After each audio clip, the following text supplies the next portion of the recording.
நம பார்வதிபதயே ஹர மகாதேவா. அன்பு சார்ந்த மொழிகளே, எல்லாம் அல்ல சங்கை மாநகரில் இருந்து அருள்பாலித்துக் கொண்டிருக்கும் ஸ்ரீ வீரமாகாளியம்மன் ஆலயத்திலே ஆண்டுதோறும் நடைபெறும் விநாயகர் சதுர்த்தியை முன்னிட்டு இன்றைய வருடம் விநாயகப் பெருமானுக்கு 10 தினங்களுக்கு விசேஷமான விநாயகருடைய மூலமந்திரம், காயத்ரி மந்திரம், வேத மந்திரம் என்று சொல்லக்கூடிய மந்திரங்களை கொண்டு விநாயகப் பெருமானுக்கு காலையிலே மகா கணபதி ஹோமங்கள், அபிஷேக ஆராதனைகள் நடைபெற்றது. இந்த விநாயகர் சதுர்த்தி என்பது பரமேஸ்வருடைய பத்னியாக விளங்கக்கூடிய பார்வதி தேவியானவள் ஸ்நானம் செய்கின்ற பொழுது காவலுக்கு எப்போது நந்தியேஸ்வரர் பெருமான் வெளியிலே இருப்பார். அந்த தருணம் நந்தியேஸ்வரர் பெருமான் இல்லாத காரணத்தினாலே பார்வதி தேவியானவள் தன்னுடைய தேகத்திலிருந்தும் ஸ்நானம் செய்ய இருக்கும் மஞ்சள் சந்தனம் என்று சொல்லக்கூடிய மங்கள திரவியங்களை பிடித்து அதை விநாயகராக பாவித்து காவல் தெய்வமாக வைத்து நீராடச் செய்திருந்தார். அந்த தருணத்திலே பரமேஸ்வரன் உள்ளே வருகின்ற பொழுது அவரை இந்த விநாயகப் பெருமான் தடுக்கின்றார். உள்ளே யாரும் செல்லக்கூடாது, இல்லை என் அன்னை நானை என்று சொல்ல இருவருக்கும் வாக்குவாதம் நடந்து பரமேஸ்வரனானவள் அந்த தலையை கொய்து விடுகிறார். பார்வதி தேவியானவள் ஸ்நானம் செய்த பிறகு அங்கே வந்து பார்த்தபொழுது இந்த விநாயகருடைய தலையானது குண்டமாக இருப்பதை அறிந்து அப்புறம் பரமேஸ்வரன் இதை பற்றி விளக்கிவிட்டான். அப்புறம் பரமேஸ்வரன் தேவர்களுக்கெல்லாம் கட்டளையிட்டு எங்கே தெற்கு தலை வைத்து படுத்திருக்கின்றாரோ அந்த தலையை கொய்து கொண்டு இதில் வைக்குமாறு கூற, அப்பொழுது யானையை எடுத்து வந்து அந்த யானை முகத்தின் தலையை வைப்பதனால விநாயகப் பெருமானுக்கு யானை முகத்தான் என்று பெயர் விளங்குகிறது. கணங்களுக்கெல்லாம் அதிபதியாக விளங்கக்கூடிய அசுரகணம், தேவகணம் என்று சொல்வார்கள்.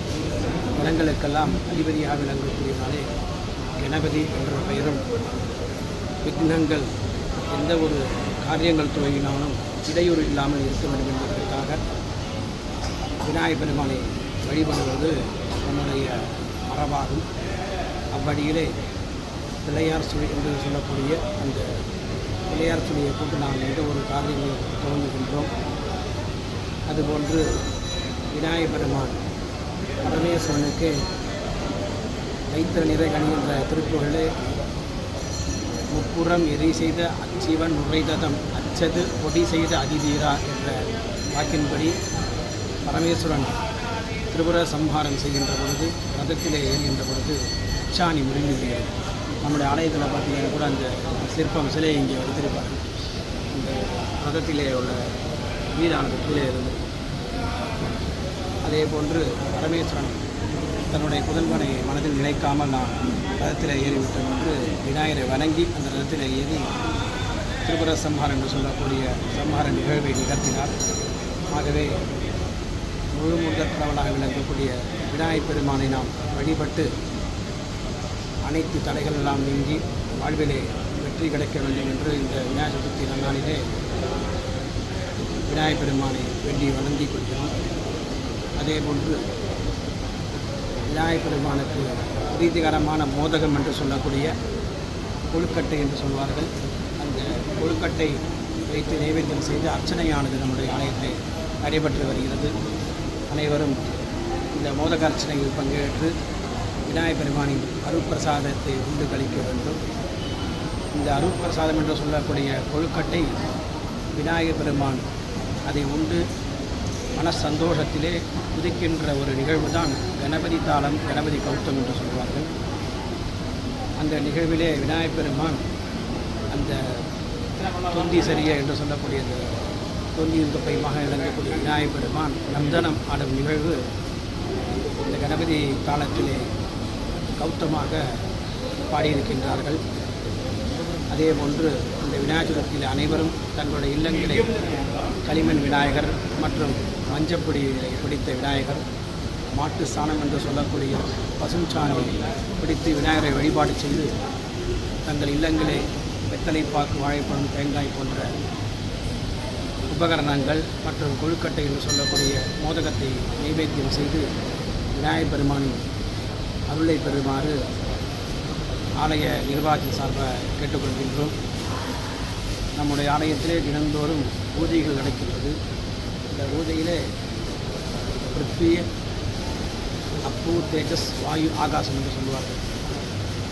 பஞ்ச தத்துவம் என்று சொல்லக்கூடிய 5 தத்துவங்கள் தான் இந்த இயற்கை சிருஷ்டி என்று சொல்லக்கூடிய பரமேஸ்வரனானவர் நிகழ்த்தி கொண்டிருக்கிறார். ஒவ்வொருவருக்கும் ஒவ்வொரு பதவிகளை கொடுத்து படைத்தல் என்று சொல்லக்கூடிய நிகழ்வை பெருமா செய்கின்றார். காத்தல் என்று சொல்லக்கூடிய காரியங்களை மகாவிஷ்ணு செய்து கொண்டிருக்கிறார். அடித்தல் என்று சொல்லக்கூடிய ருத்ரன் செய்து கொண்டிருக்கிறார். இப்படியாக சிருஷ்டி, சிதி, சம்ஹாரம், திரோபாகம், அனுக்கிரகம், பஞ்சகிருத்தியம் என்று சொல்லக்கூடிய 5 கிருத்தியங்களையும் இந்த உலகை ஆண்டு கொண்டு ஆட்டி படைத்து கொண்டிருக்கின்றது. அவ்வழியிலே அந்த பஞ்ச தத்துவத்தை விளக்கும் பொருட்டாக ஆலயத்திலே தூபதீபம் என்று செய்வோம். பூஜை காலத்திலே தூபம் என்று சொல்லக்கூடிய சாம்பிராணி போடுவது மற்றும் தீபம் என்று சொல்லக்கூடிய அக்னி சுரூபமாக தீபத்தை காண்பிப்பது, பிருத்தி சுரம் என்று சொல்லக்கூடிய நைவேத்தியம், பூமிக்கு விளைந்த நெல்களை கொண்டு நைவேத்தியம் செய்வது, தீர்த்தம் என்று சொல்லக்கூடிய அப்புவை புரோக்ஷணம் செய்து இறைவனுக்கு படைப்பது, வாயு தத்துவமாக ரூபம் என்று சொல்லக்கூடிய புகை மற்றும் ஆகாசத்துவம் என்று சொல்லக்கூடிய கற்பூரம் எப்படி எடுத்தவுடனே அந்த பற்றி கொள்கிறதோ அதுபோன்று நம் இறைவன் பாதங்களை பற்றி கற்பூரம் போன்று புத்தியும் நமக்கு கிடைக்கப்பெற வேண்டும்.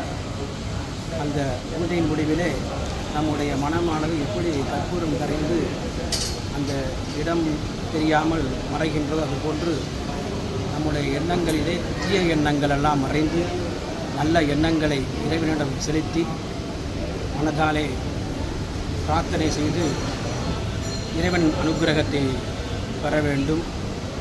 அவ்வழியிலே ஆகம நூல்கள் எல்லாம் கூறிய வண்ணமாக படைத்தல், காத்தல், அழித்தல், அருளல், மறைத்தல் என்று சொல்லக்கூடிய 5 கிருத்தியங்களை பரமேஸ்வரனானவர் செய்து வருகின்றார். அவருடைய ஜேஷ்ட குமாரனாக விளங்கக்கூடிய விநாயகப் பெருமான் விநாயக சதுர்த்தி என்ற இந்த நிகழ்வானது நடந்தரும் விநாயகர் ஆவணி மாதத்திலே சுக்ல சதுர்த்தி என்று சொல்லக்கூடிய நன்னாளிலே இந்த நிகழ்வானது நடைபெற்று வருகிறது. இந்த நன்னாளிலே அனைவரும் விநாயகரை வழிபட வேண்டும். அந்த வழிபடுவதற்கும் ஆகமத்திலே சுக்லாம்பிரதம் என்று சொல்லக்கூடிய மந்திரங்களை நாம் தலையிலே குட்டிக் கொள்கின்றோம். அந்த மந்திரங்களிலே ஆகம நூல்களில் என்ன கூறுகின்றது என்றால், எத்திர எத்திர கிரியாரம்பே முக்திபியாம் மூர்த்திலேசிகா, எந்த ஒரு காரியங்கள் துவங்கினாலும் நாம் தலையில் 5 முறை குட்டிக்கொள்ள வேண்டும். குட்டனம் பஞ்சவாரகம் என்று வாக்கியம் கூறுகிறது. அப்படி நாம் குட்டிக்கொள்வதனாலே அந்த நரம்பில் இருக்கக்கூடிய இரத்த ஓட்டமானது சீராக நடைபெற்று தோப்புகரணம் என்று போடுவார்கள். இந்த தோப்புகரணத்துக்குன்னு ஒரு கதர் அகஸ்தியருடைய முனிவர் அனைவரும் கேள்விப்பட்டிருப்போம். அந்த அகஸ்திய மகாமுனி கமண்டலம் என்று சொல்லக்கூடிய அந்த கமண்டல தீர்த்தம் வைத்திருக்கிறார். அந்த கங்கை என்று சொல்லக்கூடிய காசி இதெல்லாம் சொல்லியிருக்கோம் ஒரு புண்ணிய க்ஷேத்திர நதிகளை. அதுபோன்று காவேரி என்று சொல்லக்கூடிய நதியானது ஓடுவதற்கு காரணமாக இருந்தது இந்த விநாயகப் பெருமான் தான். இந்த விநாயகப் பெருமான் இந்த கமண்டலத்தை தட்டி விடுவதனாலே காவேரியானது அகண்ட காவேரியாக தீர்த்தமாக ஒரு பிரகாரமாக அதை அடக்கி அவர் தன் கையிலே கமண்டலத்தில் வைத்திருந்தார் அகஸ்திய பெருமான். நம்ம என்ன சொல்கிறோம், இப்போ ஒரு கமண்டலத்துக்குள்ளே இவ்வளோ பெரிய காவேரி அடக்க முடியும். இப்போ விஞ்ஞான பிராணியை பார்த்தீங்கன்னாக்கா முன்னெல்லாம் ஒரு சாதாரண சீடியில் ஒரு 10 பாட்டு 12 பாட்டு இப்போ பார்த்தீங்கன்னா மெமரி கார்டு வந்தது, பென் டிரைவர், ஹார்ட் டிஸ்க் இதெல்லாம் பார்த்தா இப்போ நம்ம அதெல்லாம் நம்புகிறோம் விஞ்ஞானம். அதேமாரி தான் இந்த விஞ்ஞானம் என்பது மலர்ந்தால் தான் நம்முடைய அஞ்ஞானம் எல்லாம் அகன்று இறைவன் திருவுருளை பெற முடியும். அவ்வழியிலே சிறுவனாக வந்து விநாயகப் பெருமான் அந்த கமண்டலத்தை கட்டிவிட்டு காவேரி பெருக்கி ஓடுவதற்கு காரணமாக இருந்தார். அங்கே கோபம் கொண்ட அகஸ்திய பெருமான் விநாயகரை குட்ட முயல்கின்றார். குட்டுகின்ற பொழுது விநாயகராக காட்சி கொடுக்கிறார். அதனால தான் நம்ம விநாயகரை பார்த்தவுடன் நம்ம குட்டிக் கொள்கிற ஒரு மரபானது இங்கே நாம் வழி வழியாக அதை செய்து வருகின்றோம்.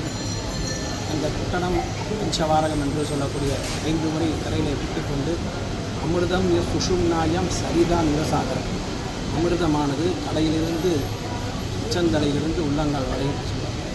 இதுபோன்று அமிர்தமானது எங்கும் வியாபிக்கின்றது. நம்முடைய புத்தியெல்லாம் நேர்கோட்டில் இருந்து இறைவனை வழிபட இது ஒரு காரணமாக விளங்குகிறது. ஆகவே அந்த வாக்கின்படி நாம் விநாயகப் பெருமானை 5 முறை கரையிலே குட்டிக்கொண்டு தோப்புக்கரணம் என்று சொல்லக்கூடிய அந்த தோப்புக்கரண நிகழ்வை இறைவன் முன்னாடி நாம் செலுத்தி அந்த விநாயகர் வழிபாடை சிறப்பாக செய்து யாகரட்சகனமதி என்று சொல்லக்கூடிய அனைத்து யாகங்களிலும் நம்மை ரட்சிக்குமாக விளங்கக்கூடிய விநாயகப் பெருமானை அருளை பெற்று இன்மையிலும் மறுமையிலும் 16 செல்வங்களோடும் நோயற்ற வாழ்வோடும் குறைவற்ற செல்வத்தோடு வாழ்வாங்கு வாழ வேண்டும் என்று இந்த விநாயகர் சதுர்த்தி நன்னாளிலே விநாயகப் பெருமான் பாதாரவிந்த குரலை வேண்டி வணங்கி ஓம் கிராம் க்ளௌம் கம் கணபதயே நமः ஆதிமூர்ச்சாய தேவாய தந்தமோதகதாரிணே வல்லபா பிராணகாந்தாய ஸ்ரீகணேசாய மங்களம்.